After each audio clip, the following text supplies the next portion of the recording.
ku cyumweru itariki ya 9 ukwezi kwa 4 2023 ni umunsi wa 99 w'umwaka. Emera Imana igukoreshe utera intambwe nshya kuko uri mu kubaho kw'Imana.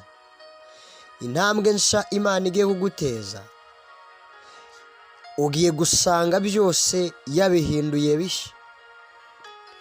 Igitabo cy'Ibyahishuwe igice cya 21 umurongo wa 5.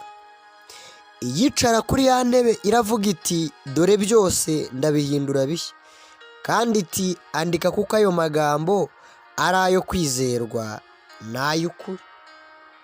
Inshuti y'Imana, hari ibyo wari urimo umazemo iminsi, umaranye igihe, imyaka myinshi, ariko Imana yicara ku ntebe yayo ikarambiriza mu isi, igiye kubihindura bishya. Ako gahinda karasimburwa n'umunezero, kandi ntikazagaruka ukundi. Ayo marira ugiye kuyahanagurwa, kumva wihebye, kumva ubuze amahoro muri wowe, kumva ntutekanye, kumva ugiye kure mu ntekerezo, ukaryama ukabura ibitotsi, wakwicura ukumva wagiye kure, ndetse waganira n'abandi ukumva wowe ibiganiro ntibigufata, basenga ukumva ntukorwaho, ijambo ry'Imana ntirigikora ku mutima wawe.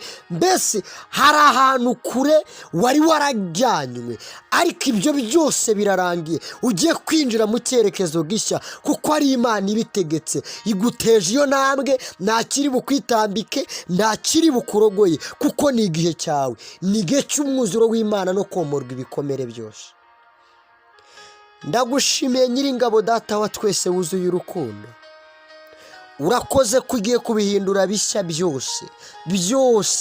N'iki ngiki atekereza ko yahishe, iki kiri ku ndiba y'umutima wa mwene Data, gikureho ugisimbuza ibishya mu izina rya Yesu Kristo. Amen.